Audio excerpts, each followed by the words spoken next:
Oh, hey, here's another import-export question. Which method would both reduce imports and encourage exports? So, and that can be done. Let's see what their answers are. Oh, well, an embargo on dangerous products would reduce imports of dangerous products. They're going to stop the import of dangerous products, but that won't encourage exports. That might have no effect on exports. Both reduce exports and reduce imports and encourage exports. So quotas on agricultural produce, quotas limit the quantities. So that will,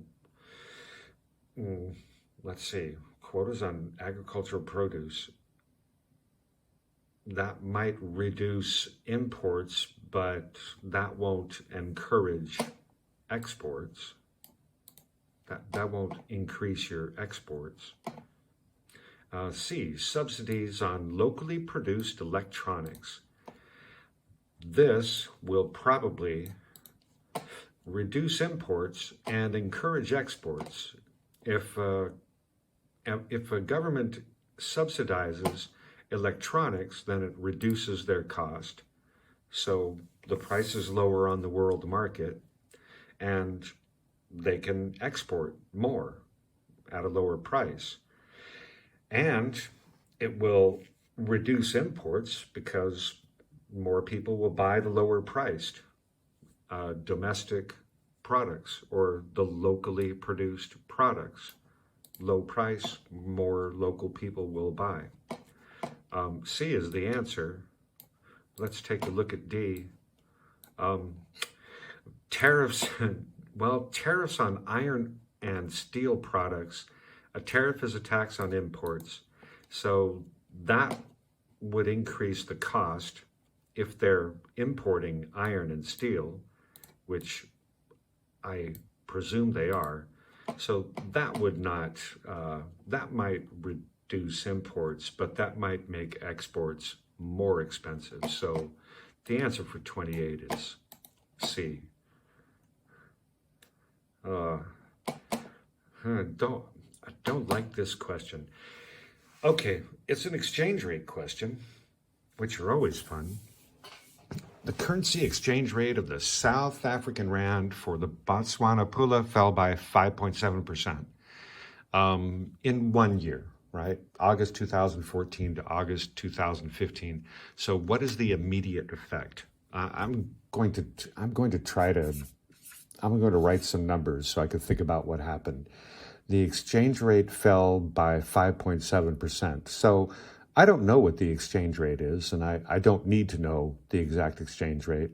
I'm going to say it was 100 to 1 before, and it fell by 5.7%, which is about 6. So I'm going to say now it's 94. And that's 94 rand for 1 pula. Okay, so if that's true, what would be the immediate effect? So the rand is cheaper now. Oh wait, the rand is more expensive. The currency exchange rate of the rand fell by 5% between, no, a fall is a depreciation. So it starts at 100 to 1. This is just an example for numbers. And now it's more. So this is now 106 rand for 1 pula. So the immediate effect would be, let's see, Botswana's level of protection would fall. I don't know what that means. The answer is not A. It doesn't make sense to me. B, let's try B. Botswana's tourists traveling to South Africa would find it less expensive. Yes, because now the rand is weaker. The exchange rate fell, so now the rand is weaker. So now one pula buys more rand.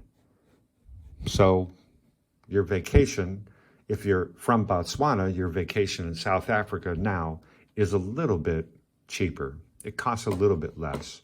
I think the answer is B.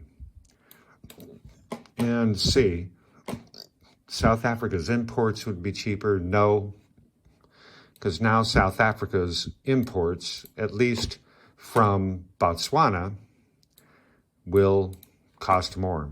Before, your imports cost 100 for one, and now you need 106 for one. And D, South Africa's tourists traveling to Botswana would receive more pula per rand. No, they receive less pula per rand because now they need more rand for one pula. So answer's B. Wow, it's okay to make mistakes if you fix them when you answer the question. Now I have a mess. Here's question 30. I really need to clean this.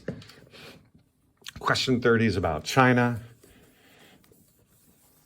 And so in 2015, China was the world's biggest importer of oil. I think they still are. Now, in August, China devalued its currency. What is likely to have happened? What probably happened? So the price of China's exports fell, and the price of China's exports fell, and yes, wait, they devalued their currency. So yes, the price of China's exports fell, and the world oil prices rose as China's demand decreased. Well, the price of something, anything, right? The price of pizza won't increase if someone's demand decreases. So no, the answer can't be A. Let's try B. The price of China's exports rose. No. When your currency depreciates, well, China devalued their currency, so that was an action by China to make their currency, to decrease their currency's value against other currencies. So it's a deliberate depreciation. And if your currency depreciates, then your products, you'll probably sell more because your price will fall. The price of your exports will fall in the rest of the world. So no, can't be B because the first part is wrong. Try C. The price of China's imports fell. Yes. And world oil prices rose as China's demand increased. I don't think so. I think China's demand decreased. Oh, why? Well, because it says China was the world's biggest importer of oil.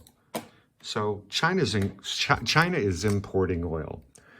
It's an import for China. And this is just China and oil. Price I just draw this to help me answer the question, so it doesn't have to look very good. There's just supply and demand. And let's see.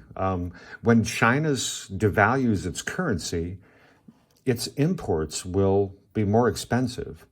So, and when something is more expensive, then you buy less. So, but the currency doesn't change the supply, but it will decrease China's demand. So is it a movement along, or the price is too high now? So China will buy less, and so the price of China's imports rose and world oil prices fell as China's demand decreased. Both of those statements are true. So answer for 30 is D. Hey, if you have any questions, Some of these can be a little tricky. You know, IGCSE is often students' first look at economics. If you have any questions, just ask me in the comments and I'll do my best to answer. I might make more videos, you never know. And that's it for this set of multiple choice questions. Have a good day.